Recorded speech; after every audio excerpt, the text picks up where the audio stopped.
Okay, guys, it's Chris Prefontaine with Smart Real Estate Coach, and I am here with Mr. Bill Reich from Washington, D.C., a high six associate. Many of you have seen him already with some of his deals before, I hope. If it's your first time, you're in for a treat. We're going to review one of many of Bill's deals, and I'll ask questions, Bill, as I think of them through the thing, but welcome and thanks for jumping on again. Sure, Chris. Always happy to impart whatever wisdom I can. That's awesome. So do this. We'll keep it in sync until we think of other things. What is the source and the type of this one, and how did you get it first?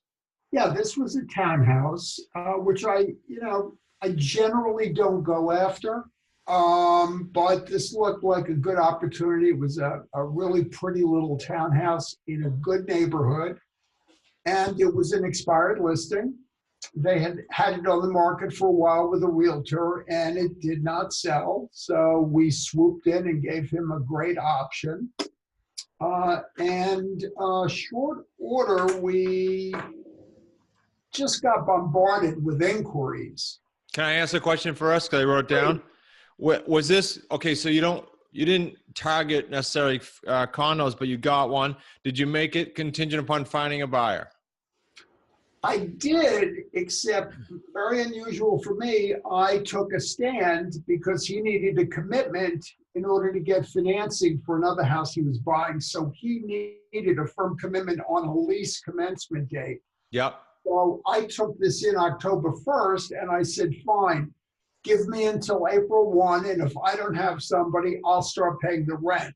So that was a bit of a stretch for me. I'd never done that before. November, December, January, February. You gave yourself 6 months, though. Yeah, it's a lot of time. And you gave me 6 months to find a great tenant buyer. Yeah, so the listeners know this, though. So we teach when you're brand new, if you are nervous in any shape, form, or fashion, you make all your deals contingent upon finding a buyer. We teach you how. We tell you the script. Bill was at a point, deal-wise, financial-wise, and comfort-wise to say, I got this in 6 months. Now, in Bill's defense, so you guys all know listening, don't panic if you think if that was you, because, and Bill can comment on this, but there's so many things you can do in 6 months. You can change the way you market. You can, and we teach you that, but you can change so many variables and get that filled in 6 months. Yep. Okay. No, so go ahead. So you're bombarded. Given the price, yeah. We bought it. He had it on the market for, I think, $359, something like that. We picked it up for $320. So I knew I had a lot of room. If need be, I could have just put it back on the market and sold it and no worse than break even, and probably made a couple of bucks. Okay, so the sellers, so the viewers stay with us. So tied up for $320 lease purchase. Correct. $359 sell. How much principal pay down is going to happen? I know we're going to get there, but how much principal payment on the $320? Yeah, actually, my sales price was $369. Sorry, $369. So I marked it up slightly. Good. And the principal pay down on the $320? Principal pay down was $5.25 a month. That's nice. And the term was, again, if you said it, I'm sorry. Term was 36 months. Great, even better. Okay, go ahead. Sorry, I just want to get my head around it. Yeah, and I think the tenant buyer that I got had some issues in the past, and he's resolved to take care of that, but it's probably going to take 24 to 36 months to get him squared away. So when you say he had issues, for the viewers, I'm just saying this. So when he got pre-qualified, they all have issues, but when he got pre-qualified, what did they come back with for a mortgage-ready date? They felt it was going to be definitely between 24 and 36 months. So that he would need it all. Yeah. Okay, so slightly risky again on your part. Like yeah. you have room, but you're pushing all the envelopes. Yep. Okay, go ahead. When you get to be my age, you think, what the heck, let it all go. Yeah. Yeah. So, but to compensate for the risk, I insisted on a very sizable down payment. From your buyer. Which turns out to be about $40,000 on a $369.9 sales price. Mm-hmm. Now we're going to collect that over 16 months. Initially, up front, I'm getting, well, for the first, I think it's 3 or 4 months, I get, I think it's roughly $25,000, and then he's going to pay me $15,000 over the next year. So total Total's about 40,000. 40 at the 25 and 15. Okay. So let me say this for again, sometimes, Bill, there's people who followed every deal structure video we've done. They love it. And others are going to say, what the heck were you talking about the numbers? So payday 1, 40K. Correct. Payday 2, 525 times 36. Do you have it there? Is it like 15? Yeah, 9,000. 9,000. Sorry. How's my math? 9,000. That's 2. And so at the end, we've got, just so they follow how we do this, we've got the 369.9 minus the 320, which is roughly 49.9, but they already paid us 40. Right. So we have 9,900 left to come out. But then the principal pay down on top of that comes out to about 28,000 all in on the payday 3.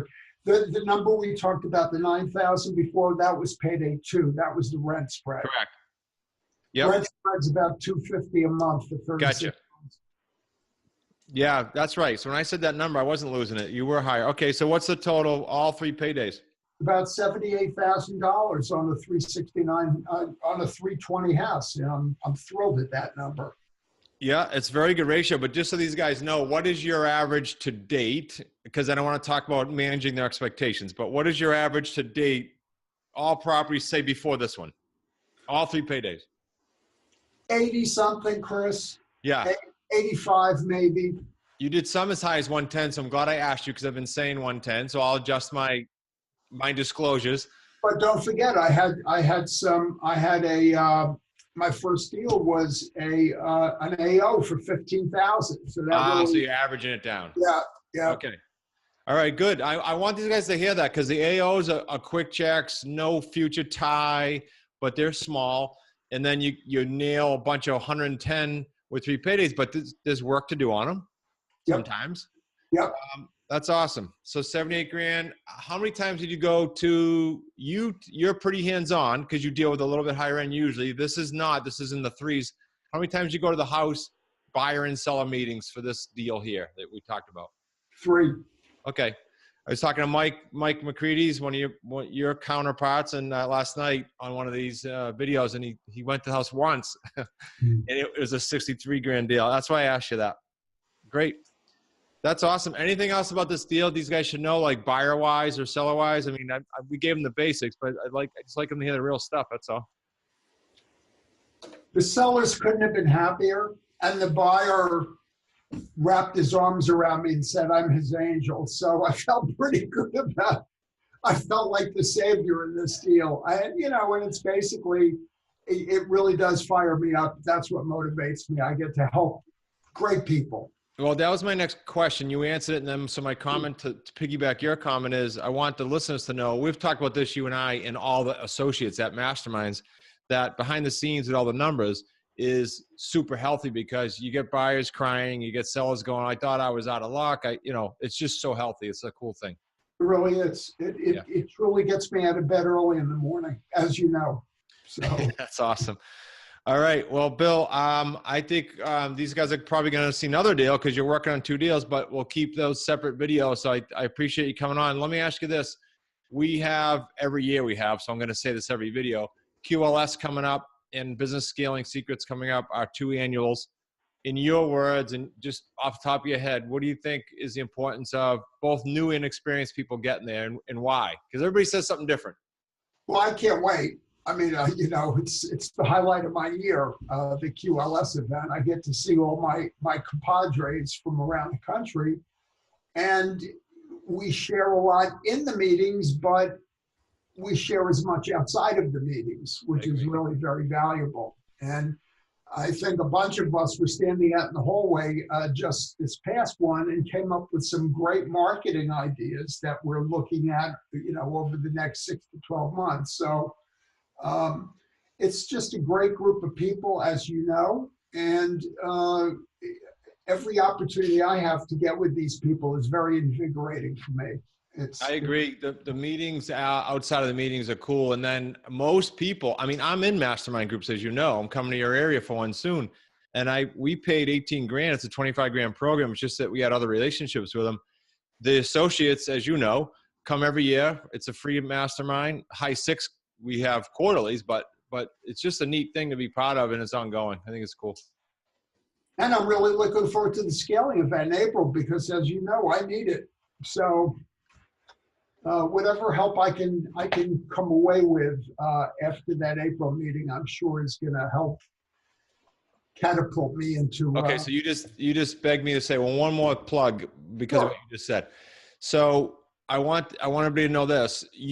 When someone comes to work with us, it's no longer can we get someone doing deals if they're coachable, right? I think you'd agree with that. Like people can go do deals. Then it becomes what Bill was just referring to. We're going to the business scaling event because it becomes, if you want to go do a couple deals, you get a job. If you want to get a business that scales, you can create a cool business and you can create some lifestyle and some leverage. That's what the next level is. And we coach at every level. So Bill's been here 2 or 3 times. I've been to his office twice, whatever it takes. That's what you got me thinking about there. Good deal. Well, Bill, thanks for being on again. And we'll see you on the next deal structure video. Sounds good, Chris. Thanks. Bye. Thanks, buddy.